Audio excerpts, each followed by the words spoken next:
عید کی نماز میں عید الاضحیٰ اور عید الفطر میں کوئی فرق نہیں ہے، ایک ہی طریقہ ہے. اور 2 رکعت نماز عید الفطر 7 واجب 6 تکبیروں کے، یعنی 6 تکبیریں زائد تکبیریں ہوں گی، تو یہ نیت کر کے پڑھنے سے اللہ تعالیٰ. اب یہ تکبیریں جو ہیں پہلی رکعت جب شروع ہوگی تو اس میں اللہ اکبر کہتے ہوئے ہاتھوں کو باندھ لینا، امام بھی باندھیں گے اور مقتدی بھی. تکبیر تحریمہ تھی، تکبیر تحریمہ یعنی نماز کو شروع کیا. تو اب جو ہاتھوں کو باندھ لیا تو اب ثنا پڑھیں گے، یہ امام بھی پڑھیں گے، مقتدی بھی سب ثنا پڑھیں گے. اب 3 تکبیریں جو زائد تکبیریں ہیں ان تکبیروں کو کہنا ہے.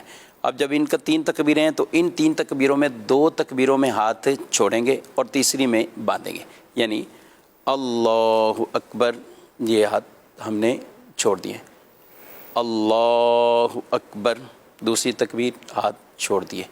اب تیسری تکبیر ہے تو اللہ اکبر کہتے ہوئے پھر اپنے ہاتھوں کو باندھ لینا ہے. اب امام سب قرات کریں گے اور پوری وہ تلاوت ہوگی، سورہ فاتحہ سورت پڑھی جائے گی اور پھر رکوع اور پہلی رکعت مکمل ہوگی. دوسری رکعت کے لیے جیسے ہی کھڑے ہوں گے تو پہلے تلاوت ہوتی، پہلے قرات ہوتی، سورہ فاتحہ امام پڑھیں گے، کوئی بھی سورت پڑھیں.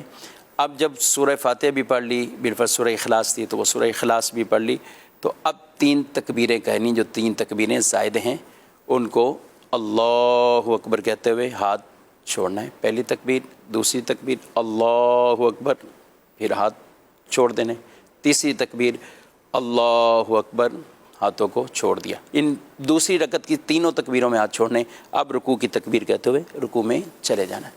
ٹھیک، مختصر 3 اضافی تکبیروں کے بعد چوتھی تکبیر کہتے ہوئے رکوع میں چلے جانا. اس کے علاوہ کچھ بھی اضافہ نہیں، کچھ بھی اضافہ نہیں، نارمل 2 بس نارمل. اس میں یہ ہے کہ پہلی رکعت اس میں تکبیریں قرات تلاوت سے پہلے ہے اور دوسری میں تلاوت کے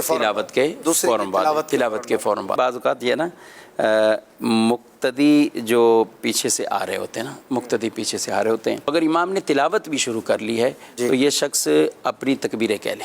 اچھا، تلاوت جاری ہو اور کہہ لے. جی ہاں، کس طرح آتے ہی اللہ اکبر کہتے یہ اسی طرح جیسے ثنا پڑے بغیر، ثنا پڑے بغیر، یعنی تکبیرات یہ تحریمہ ایک کہے اور 3 زائد تکبیر کہہ کے پھر چپ کھڑا رہے، یہ چپ کھڑا رہے، یعنی اس کو اس دوران تکبیر کہنے کی اجازت ہے. ٹھیک ہے، بہت اچھا. حتیٰ کہ امام صاحب رکوع میں چلے گئے، امام صاحب قرات بھی کر کے رکوع میں چلے گئے پہلی رکعت میں. اب اگر کوئی مقتدی اس ٹائم آیا ہے اور اس کو اگر پتہ ہے امام صاحب تھوڑا تسلی سے رکوع کرتے ہیں، ایک گمان ہے کہ امام صاحب رکوع میں اٹھیں گے نہیں، ابھی بھی جگہ ہے، تو اب یہ ذہن آیا تو یہ اللہ اکبر کیا اس نے اور پھر تینوں تکبیریں وہ کی اور رکوع میں. اب اگر بالفرض ایسا ہے کہ اس کو خطرہ ہے کہ امام صاحب رکوع سے اٹھائیں گے، جی، اس کو اگر یہ ہے نا کہ امام صاحب نے رکوع سے اٹھانا ہے تو اس کے لیے پھر یہ ہے کہ یہ اللہ اکبر کرے.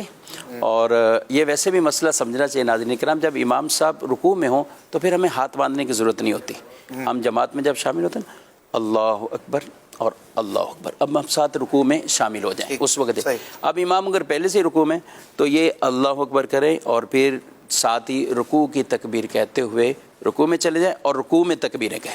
3 تکبیر رکوع میں کہیں، پھر رکوع میں ہاتھ نہیں اٹھائیں گے، رکوع میں ہاتھ نہیں اٹھائیں گے، اللہ اکبر اللہ اکبر. اب یہ ہے کہ اگر اس کی یہ تکبیریں اس نے جو رکوع میں کہیں اور بالفرض رکوع میں بھی تکبیریں نہیں کہہ سکا تو پھر ساکت ہو جائیں. رکوع کے بعد یہ معاف ہے، میں معاف ہے. اور کوئی دوسری رکعت میں شامل ہوا، دوسری رکعت میں شامل ہوا تو اس میں تکبیریں اس کی رہیں گی نہیں، تکبیر میں وہ دوسری والی تکبیریں کہے گا، پہلی والی اس کی جو اپنی رکعت فوت ہوئی ہے وہ اس میں کرے.